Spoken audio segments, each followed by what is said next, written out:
अस्सलामुअलैकुम। हमारे चैनल पर खुश आमदीद। कैसे हैं आप? मैं उम्मीद करता हूं कि आप सब खैरियत से होंगे। अल्लाह ताला आपको हमेशा अपनी अमान में रखे और जिंदगी में किसी का मोहताज न करे। दोस्तों, ये दिल दहला देने वाली कहानी हमें हैदराबाद सिंध से राशिद साहब ने भेजी है। ये एक ऐसा वाकया है जिसने उनकी जिंदगी को हमेशा के लिए बदल कर रख दिया। राशिद साहब की ज़बानी ये किस्सा सुनने से पहले आपसे गुजारिश है कि हमारी हौसला अफजाई के लिए इस वीडियो को लाइक करें और अपनी राय का इजहार कमेंट सेक्शन में जरूर करें। आइए अब चलते हैं इस पुरस्कार और खौफनाक दास्तान की तरफ। मेरा नाम राशिद है और ये आज से तकरीबन 13-14 साल पुरानी बात है। उन दिनों में हैदराबाद शहर की सड़कों पर अपनी पुरानी टैक्सी दौड़ाया करता था। जिंदगी बहुत सादा थी, मगर इस सादगी में भी मुश्किलात के कांटे हर कदम पर बिछे हुए थे। मैं लतीफाबाद के एक गुंजान और पुराने मोहल्ले में किराए के एक छोटे से मकान में अपनी बीवी फातिमा, बेटे बिलाल और बेटी आयशा के साथ रहता था।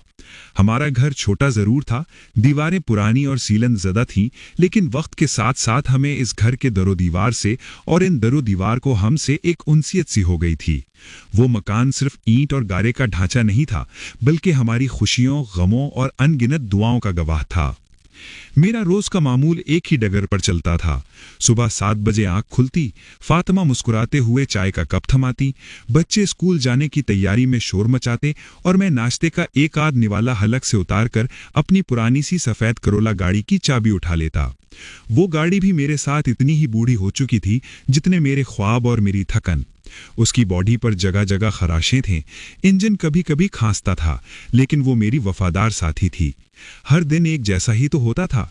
सुबह शहर की मसरूफ सड़कों पर निकलना, सवारियों को उनकी मंजिलों तक पहुंचाना, दोपहर को किसी सस्ते से होटल पर दाल रोटी खाकर एक आध घंटे का वक्फा करना और फिर रात गए तक पहिए को घुमाते रहना।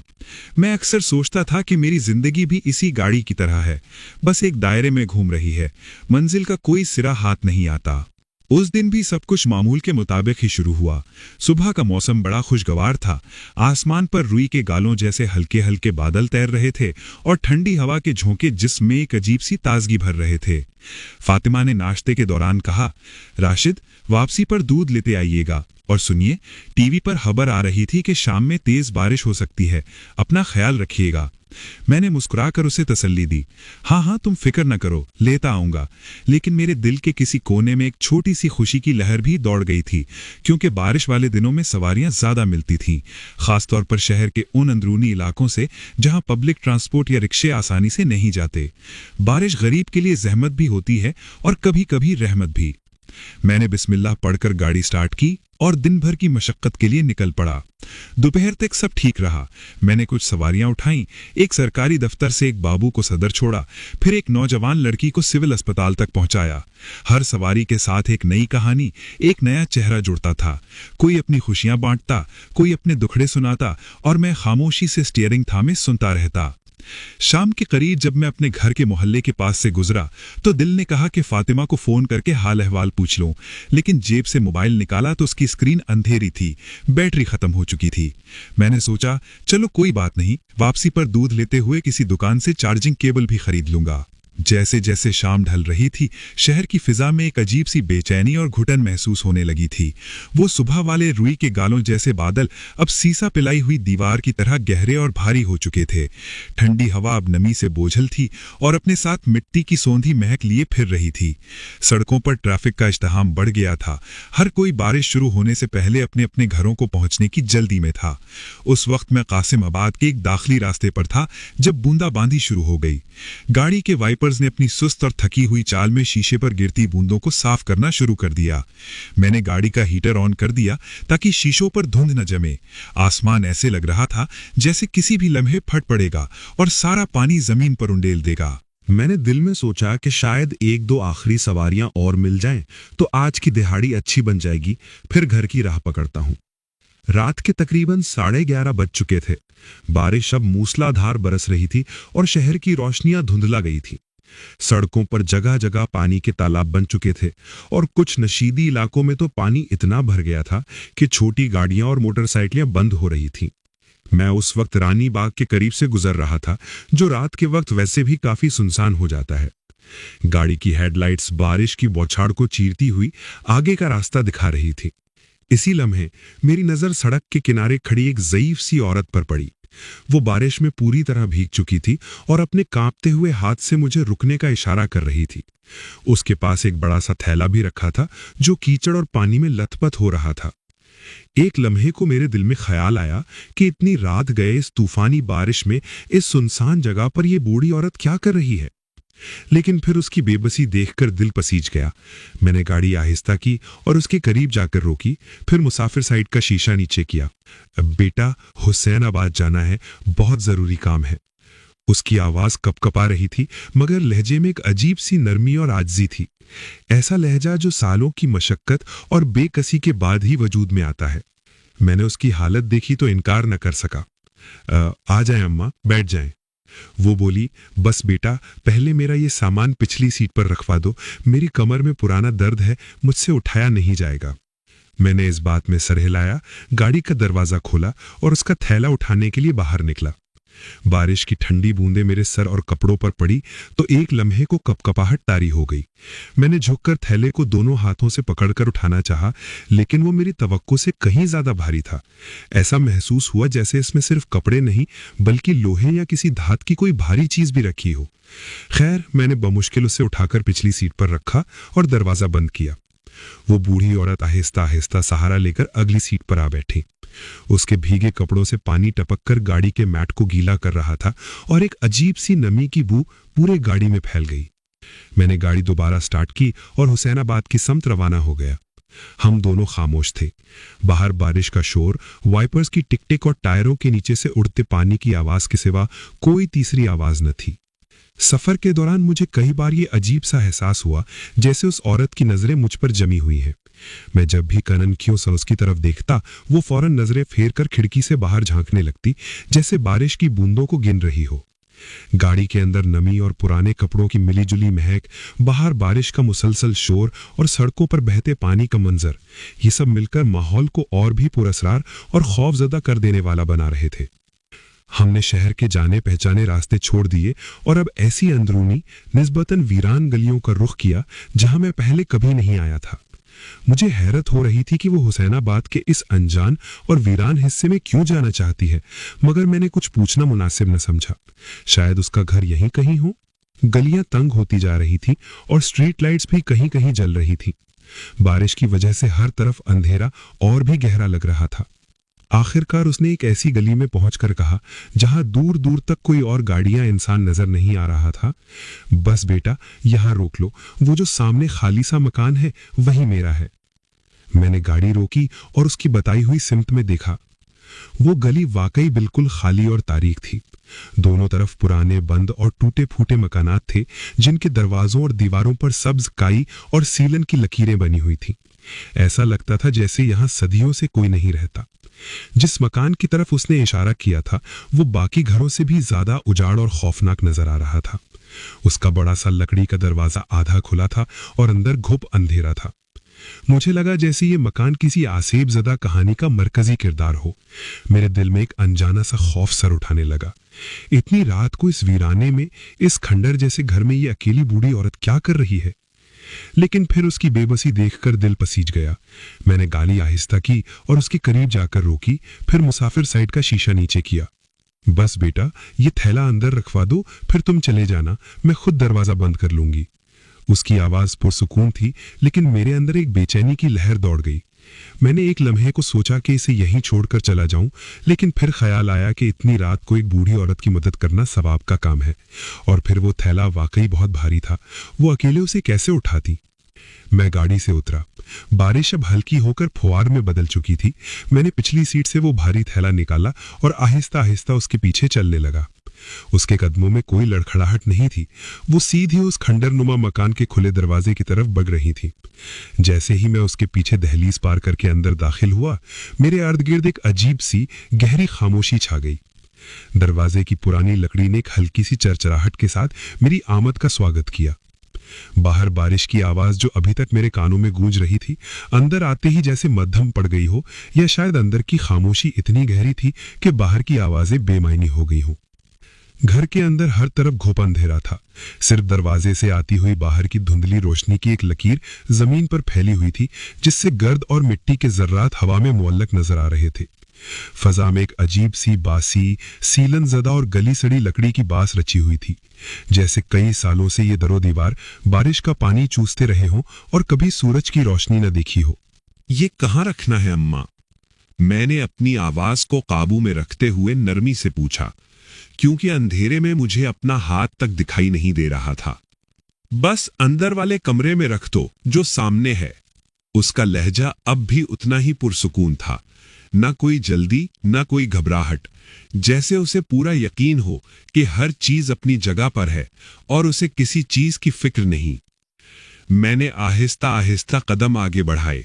फर्श कच्चा था, शायद मिट्टी या बजरी का बना हुआ, और मेरे जूतों के नीचे आने वाले कंकरों की कड़कड़ाहट इस खामोशी में बहुत बुलंद महसूस हो रही थी।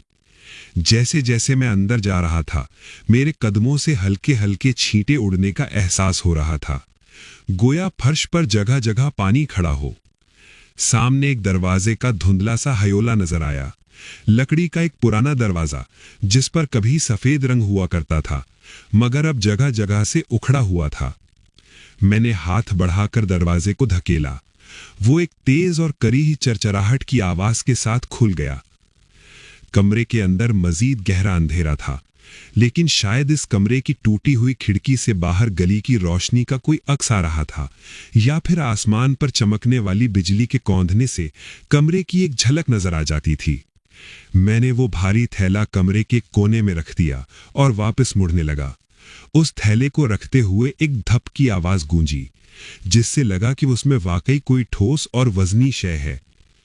इसी लम्हे मेरे पीछे से उसी औरत की आवाज आई, शुक्रिया बेटा, तुम बहुत अच्छे हो, अल्लाह तुम्हें खुश रखे।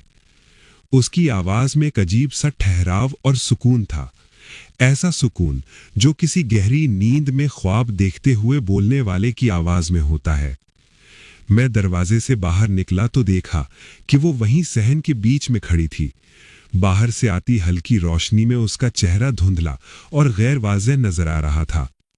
मैंने कहा, चलता हूं अम्मा, रात काफी हो गई है। उसने खामोशी से सर हिलाया, जैसे इजाजत दे रही हो। मैं वापस मरकजी दरवाजे की तरफ बढ़ा।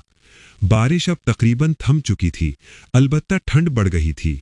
लेकिन जैसे ही मैं दरवाजे से बाहर कदम रखने ही वाला था कि एक गैर मुतवक्के और अजीब वाक़या पेश आया, जिसने मेरे वजूद को अंदर तक हिलाकर रख दिया। मेरे पीछे से उसी औरत की आवाज आई, मगर इस बार लहजा बदला हुआ था। राशिद बेटा, जरा रुकना। मैं ठिठक कर रुक गया। मेरी रीढ़ की हड्डी में सर्दी की एक तेज लहर दौड़ गई। उसने मेरा नाम कैसे जाना? मैंने तो उसे अपना नाम बताया ही नहीं था। मेरा नाम? उसने मेरा नाम कैसे लिया? ये ख्याल बिजली की तरह मेरे जहन में कौंधा और मेरे कदम जमीन में गड़ गए। एक लम्हे के लिए तो मुझे लगा कि शायद ये मेरा वहम है, शायद उसने बेटा ही कहा हो और राशिद का लफ्ज मैंने खुद से गढ़ लिया हो। थकन और इस पुरस्रार माहौल की वजह से ऐसा मुमकिन था। मैंने खुद को तसल्ली दी और दिल में फैसला किया कि पीछे मुड़कर नहीं देखना, बस चुपचाप यहां से निकल जाना है। लेकिन मेरे अंदर का तजस्सुस मुझ पर हावी हो गया। मैंने गहरी सांस ली और आहिस्ता से पलटा। वो वहीं खड़ी थी, उसी जगह, उसी तरह, लेकिन अब उसकी आंखें जैसे अंधेरे में चमक रही थीं और सीधा मुझे घूर रही थीं। उन आंखों में न ज्यादा सख्ती थी न नरमी, बस एक खामोश, गहरा और ठहरा हुआ घूरना था, जैसे वो मेरी रूह के अंदर झांकने की कोशिश कर रही हो। उसके चेहरे पर एक अजीब सी संजीदगी तारी थी, जैसे वो कोई बहुत बड़ा राज छिपाए हुए हो और अब उसे इफ्शा करने का वक्त आ गया हो। क्या हुआ अम्मा? मैंने अपनी आवाज को हर मुमकिन हद तक नॉर्मल रखने की कोशिश की, लेकिन मैं खुद महसूस कर रहा था कि मेरी आवाज मामूल से कहीं ज्यादा दबी हुई और लरसती हुई निकली थी। बस एक बात कहनी थी। ये कहते हुए वो आहिस्ता आहिस्ता मेरी तरफ बढ़ने लगी। उसके कदम बहुत आहिस्ता थे, मगर उनमें बला का एतमाद था, जैसे उसे अपनी मंजिल और रास्ते का पूरा अंदाजा हो। वो अंधेरे में इस तरह चल रही थी जैसे ये घर उसके वजूद का हिस्सा हो। कौन सी बात अम्मा? अब मेरे दिल में हल्की सी बेचैनी खौफ में बदलने लगी थी। बारिश के बाद की खामोशी, जो वैसे भी अजीब और बोझल लगती है, यहाँ कुछ ज्यादा ही गहरी थी। छत से पानी टपकने की आवाज टप टप इस खामोशी को तोड़ रही थी, मगर ये आवाज भी सुकून देने के बजाय खौफ को बढ़ा रही थी। इस वीरान गली का सन्नाटा, नमी की बास और इस खंडर घर का माहौल, ये सब कुछ मिलकर मेरी हिम्मत को तोड़ रहा था। वो चलती हुई मेरे बिल्कुल करीब आकर रुक गई। मेरे और उसके दरमियान बमुश्किल 1 या 2 कदम का फासला रह गया था। अब मैं उसकी सांसों की हल्की सी आवाज भी सुन सकता था। उसने अपनी आंखें मेरी आंखों में गाड़ दी और एक अजीब सरगोशी नुमा आवाज में बोली, कभी कभी इंसान कुछ ऐसा देख लेता है जो उसे नहीं देखना चाहिए होता। इसके इस जुमले ने मेरे जहन को सुन कर दिया। मैंने हैरत से उसे देखा। अम्मा, आप क्या कह रही हैं? मेरी समझ में कुछ नहीं आ रहा। उसने मेरी बात को नजरअंदाज करते हुए अपनी बात जारी रखी। उसका लहजा अब और भी पुरस्रार और सर्द हो गया था। बस ध्यान रखना, अगर रात को कभी कोई तुम्हें पुकारे और तुम उसके चेहरे को ना देख सको तो जवाब मत देना। ये सुनते ही मेरे पूरे जिस्म में सनसनी की एक सर्द लहर दौड़ गई। क्या मतलब? किसने पुकारा? मेरे जहन में फौरन वो लम्हा आया जब मैं दरवाजे से निकलते वक्त पीछे मुड़ा था और मुझे अपना नाम सुनाई दिया था। क्या ये औरत उसी वाकये की तरफ इशारा कर रही थी? लेकिन इसका चेहरा तो मेरे सामने था, धुंधला ही सही, मगर मैं उसे देख सकता था। या शायद इसके कहने का मतलब कुछ और था, कुछ ज्यादा गहरा, ज्यादा खौफनाक। मैं समझा नहीं, मैंने अटकते हुए कहा। वो खामोशी से मेरी तरफ देखती रही, उसकी आंखों की गहराई में जैसे सदियां कैद हों। फिर वो एक कदम पीछे हटी और आहिस्ता से बोली, तुम जा सकते हो। इसका अंदाज ऐसा था जैसे कोई हाकिम हुक्म सादिर कर रहा हो। मैंने कुछ और कहना चाहा, कुछ पूछना चाहा, लेकिन मेरे अल्फाज जैसे जबान पर आकर जम गए। मेरे कदम खुद ब खुद दरवाजे की सिमत मुड़ गए। ऐसा लग रहा था जैसे मेरा जिस्म अब मेरी मर्जी के ताबे नहीं रहा, बल्कि किसी और कुव्वत के जेरे असर चल रहा है। मैं इस पुरस्रार घर से बाहर निकल आया। गीली जमीन, भीगी फजा और धुंधलाया हुआ आसमान मेरा इस्तकबाल कर रहे थे। मेरी टैक्सी चंद कदम के फासले पर खड़ी थी। सड़क की मध्यम रोशनी में इसका सफेद रंग भी मैला और जर्द लग रहा था। लेकिन अजीब बात यह थी कि घर से बाहर निकलने के बाद भी मुझे अपने ऊपर किसी की नजरों का शदीद एहसास हो रहा था। ऐसा लग रहा था जैसे कोई अब भी अंदर से, उस गहरी तारीकी में से मुझे टिकटकी बांधे देख रहा है। मैंने हिम्मत करके पलटकर एक आखिरी बार उस मकान की तरफ देखा। लकड़ी का बड़ा सा दरवाजा अब भी वैसे ही आधा खुला था, लेकिन वो बूढ़ी औरत अब वहां नहीं थी। सहन खाली था, जैसे वो हवा में तहलील हो गई हो। एक अजीब सी उलझन, खौफ और बोझ दिल में लिए मैं अपनी गाड़ी की तरफ बढ़ा। मेरी सांसें भारी होने लगी थी, जैसे हवा में नमी के साथ साथ कोई नादीदा बोझ भी घुल गया हो। मैंने जल्दी से गाड़ी का दरवाजा खोला और खुद को ड्राइविंग सीट पर तकरीबन गिरा दिया। जैसे ही मैं गाड़ी में बैठा, मैंने फौरन दरवाजा लॉक कर दिया। स्टीयरिंग पर हाथ रखे तो महसूस हुआ कि मेरे हाथ बर्फ की तरह ठंडे हो रहे हैं और दिल की धड़कन इतनी तेज थी कि मुझे अपनी पसलियों से टकराती हुई महसूस हो रही थी। कुछ नहीं है, कुछ नहीं, बस मेरा वहम है। थकावट की वजह से ऐसा लग रहा है। मैंने खुद को बहलाने की कोशिश की, मगर मेरा जहन उस औरत के आखिरी जुमलों में अटका हुआ था। अगर रात को कोई पुकारे और चेहरा ना देख सको। मैंने कांपते हाथों से चाबी घुमाई। इंजन ने 1-2 बार खांसने के बाद स्टार्ट होने से इनकार कर दिया। मेरे दिल की धड़कन और तेज हो गई। या अल्लाह रहम, मैंने दुआ की और दोबारा कोशिश की। इस बार एक हल्के से झटके के साथ गाड़ी स्टार्ट हो गई। मैंने एक गहरी सांस ली और बगैर एक लम्हा जाया किए गियर लगाकर गाड़ी को आगे बढ़ाया। मैं इस गली से, उस मकान से, उस खौफ से जल्द अज जल्द दूर भाग जाना चाहता था। गाड़ी आहिस्ता आहिस्ता उस वीरान गली से बाहर निकलने लगी। बारिश मुकम्मल तौर पर थम चुकी थी, मगर फिजा में वही बोझलपन, वही घुटन और वही पुरस्रारियत बाकी थी। मैंने बेइख्तियार साइड मिरर में उस मकान पर एक आखिरी नजर डाली जो अब तेजी से पीछे रह रहा था, और वहीं इसी लम्हे मेरी आंखों के सामने वो मंजर आया जिसने मेरे तमाम हवास, मेरी सोचने समझने की सलाहियत, सब कुछ मुंजमद कर दिया। गाड़ी की पिछली सीट पर ठीक मेरे पीछे पानी में भीगी हुई वही बूढ़ी औरत बैठी थी। उसके बाल गीली लटों की सूरत में उसके चेहरे और कंधों पर चिपके हुए थे। उसके कपड़े कीचड़ और पानी से भरे हुए थे, जिनसे पानी टपककर सीट पर जमा हो रहा था, और उसकी आंखें ओ खुदाया, उसकी आंखें, वो आंखें सीधी मेरी आंखों में जुड़ी हुई थी बैक व्यू मिरर के जरिए। उनमें कोई तासुर नहीं था, न गुस्सा, न हैरत, न उदासी, बस एक खाली, बेजान और पथरीला घूरना था। वो न कुछ बोली न हिली, बस साकित बैठी मुझे देखती रही। उसकी आंखों में कुछ ऐसा था जैसे सदियों की गहरी उदासी, शायद किसी कब्र की गहराई से निकली हुई बेइंतहा खामोशी। वो एक जिंदा लाश की तरह लग रही थी। एक लम्हे के लिए मेरा दिमाग माउफ हो गया। ये कैसे हो सकता है? वो तो घर के अंदर रह गई थी। मैंने एक झटके से गर्दन मोड़कर पीछे देखा। पिछली सीट खाली थी। वहां कोई नहीं था। सीट गीली जरूर थी मगर खाली थी। मेरे हलक से एक दबी दबी सी सांस निकली। शुक्र है, वहम था, मैंने खुद से कहा और अपना ध्यान वापस सामने सड़क पर मरकूज करने की कोशिश की। लेकिन मेरा दिल नहीं मान रहा था। कांपते हुए मैंने दोबारा नजरें उठाकर बैक व्यू मिरर में देखा। वो अब भी वहीं थी, इसी पोजीशन में, बिल्कुल साकित, बिल्कुल जिंदा और बिल्कुल खामोश। उसके चेहरे पर अब एक हल्की, ना समझ में आने वाली मुस्कुराहट थी। ऐसी मुस्कुराहट जो किसी की बेबसी पर तंज कर रही हो। अब मेरा खौफ अपनी इंतहा को पहुंच गया। मेरे हलक से एक मध्यम सी घिटी घिटी चीख निकली। मेरी सांस जैसे मेरे सीने में ही रुक गई। आंखों के आगे अंधेरा छाने लगा। मेरा जिस्म जैसे किसी और के इख्तियार में चला गया हो। मेरे हाथ स्टीयरिंग व्हील से फिसल गए, गर्दन एक तरफ को ढलक गई और फिर सब कुछ सियाह हो गया। गाड़ी चलती रही और एक झटके के साथ सड़क के किनारे खड़े बिजली के खंभे से टकराकर रुक गई। लेकिन मुझे इस टकराव का कोई एहसास नहीं हुआ। मैं इस दुनिया से, इस हकीकत से कहीं दूर एक गहरे तारीक कुएं में गिरता चला जा रहा था। और आखिरी चीज जो मेरी आंखों में थी वो बैक व्यू मिरर में नजर आने वाला वही भयानक मुस्कुराता हुआ चेहरा था।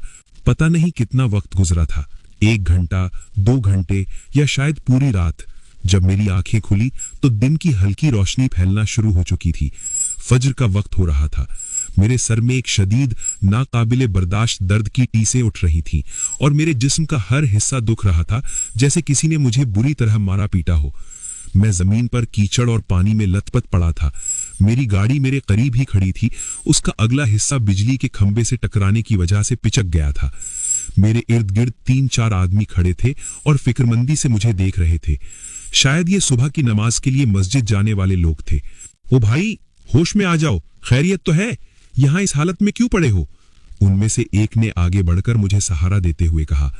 मैंने आंखें मलते हुए उठने की कोशिश की मगर जिस्म में जैसे कोई जान ही ना हो। क्या हुआ? मैं यहां कैसे? मेरी आवाज बहुत कमजोर निकली। भाई, तुम इस सुनसान मकान के बाहर बेहोश पड़े मिले हो। तुम्हारी गाड़ी खंबे से लगी हुई थी। अगर कोई तुम्हें न देखता तो पता नहीं क्या हो जाता, एक दूसरे आदमी ने बताया। उसके सुनसान मकान कहने पर मैंने एक झटके से सर उठाकर देखा। ये वही खंडहर नुमा मकान था जिसका आधा खुला दरवाजा अब भी किसी भूखे दरिंदे के मुंह की तरह लग रहा था।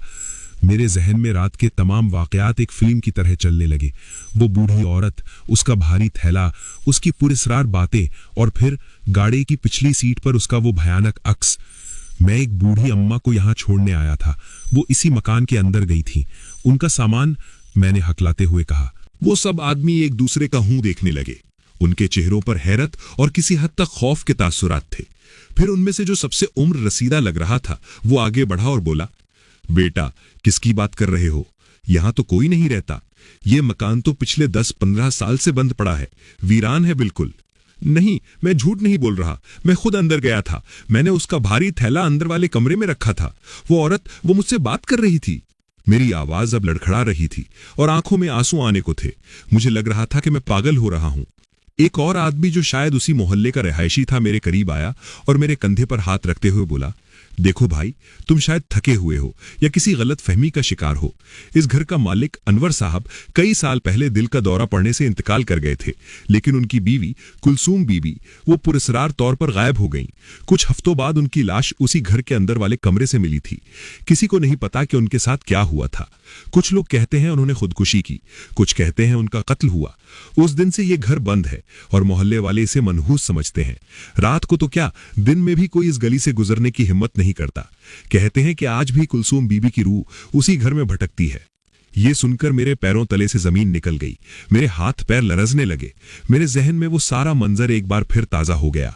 उस औरत का भारी थैला, क्या इसमें नहीं, मैं ये सोचना भी नहीं चाहता था। उसका ये कहना कि अंदर वाले कमरे में रख दो, और उस आदमी के मुताबिक कुलसूम बीबी की लाश भी वहीं से मिली थी। उसका मेरा नाम जानना, उसकी वो अजीब नसीहत और फिर उसका गाड़ी में नजर आना, सब कुछ एक एक करके जुड़ता जा रहा था। मैंने बेइख्तियार अपनी गाड़ी के बैक व्यू मिरर की तरफ देखा। वो खाली था, शीशा बिल्कुल साफ था, मगर मेरी रूह, मेरी आंखें अब भी वही भयानक चेहरा, वही खाली आंखें देख रही थीं। उन लोगों ने मुझे पानी पिलाया, मेरी गाड़ी को धक्का लगाकर सीधा किया और मुझे घर जाने का मशवरा दिया। मैंने लरजते हाथों से उनका शुक्रिया अदा किया और किसी न किसी तरह अपनी टूटी फूटी गाड़ी में बैठकर घर की तरफ रवाना हो गया। सारा रास्ता मेरा जहन सुन रहा। मैं ये फैसला नहीं कर पा रहा था कि जो कुछ मेरे साथ हुआ वो हकीकत थी या मेरे थके हुए दिमाग का फतूर। लेकिन मेरे जिस्म पर लगी चोटें, गाड़ी का पचका हुआ बोनट और मेरे दिल में बैठा हुआ खौफ, ये सब चीख चीख कर गवाही दे रहे थे कि ये कोई वहम नहीं था। जब मैं घर पहुंचा तो फातिमा मुझे देखकर दौड़ती हुई बाहर आई। मेरी हालत, मेरे कपड़ों पर लगी कीचड़ और गाड़ी की हालत देखकर वो बुरी तरह घबरा गई। राशिद, ये क्या हुआ? आप ठीक तो हैं? मैं रात भर आपके लिए परेशान रही, फोन भी बंद था। मैं उसे क्या बताता, कैसे समझाता कि मैं किसी भटकती हुई रूह को अपनी गाड़ी में बिठा कर लाया था। वो मुझे पागल समझती। मैंने बस इतना कहा कि बारिश की वजह से गाड़ी फिसल गई थी और एक खंबे से टकरा गई। मामूली चोटें आई हैं, फिक्र की कोई बात नहीं। उस दिन के बाद मेरी जिंदगी पहले जैसी नहीं रही। वो रात तो वहीं खत्म हो गई, लेकिन उसका खौफ आज भी मेरे वजूद का हिस्सा है। मैंने कुछ दिन और टैक्सी चलाने की कोशिश की, लेकिन मैं गाड़ी में अकेले नहीं बैठ पाता था। हर बार जब मैं बैक व्यू मिरर में देखता, मुझे लगता कि वो वहीं बैठी है, उसी तरह मुझे घूर रही है। मेरी रातों की नींद उड़ गई। मैं अक्सर डर कर उठ बैठता, पसीने में शराबोर। आखिरकार मैंने तंग आकर टैक्सी चलाना ही छोड़ दिया। वो गाड़ी जो मेरा जरिया माश थी, अब मुझे एक चलता फिरता ताबूत लगती थी। मैंने उसे बेच दिया और एक छोटी सी दुकान खोल ली। माली मुश्किलात बढ़ गईं, लेकिन मुझे अपनी जहनी सुकून ज्यादा अजीज था। आज इस वाकये को कई साल बीत चुके हैं। मेरे बच्चे बड़े हो गए हैं। जिंदगी की गाड़ी किसी न किसी तरह चल ही रही है, लेकिन मैं आज भी उस रात को नहीं भूला। जब कभी गहरे बादल छाते हैं, तेज बारिश होती है और रात का अंधेरा गहरा होता है, तो मेरे दिल में वही खौफ जाग उठता है। मुझे लगता है कि वो भटकती हुई रूह आज भी हसीन आबाद की उस वीरान गली में किसी टैक्सी का इंतजार करती है, अपने भारी थैले के साथ, ताकि कोई और ड्राइवर उसे उसके घर तक छोड़ाए। मैं अब रात को बिला जरूरत घर से बाहर नहीं निकलता, और अगर कभी निकलना भी पड़े तो मैं कभी किसी अनजान वीरान सड़क पर गाड़ी नहीं रोकता, क्योंकि मैं जानता हूं कुछ कहानियां खत्म नहीं होती। वो आपकी जिंदगी का हिस्सा बन जाती हैं। वो एक साए की तरह आपके साथ चलती हैं और आपको बार बार याद दिलाती हैं कि इस दुनिया में हकीकत और वहम के दरमियान एक बहुत ही बारीक सी लकीर है, और कभी कभी इंसान अनजाने में वो लकीर पार कर जाता है। अपना बहुत सारा ख्याल रखिएगा। अल्लाह हाफिज।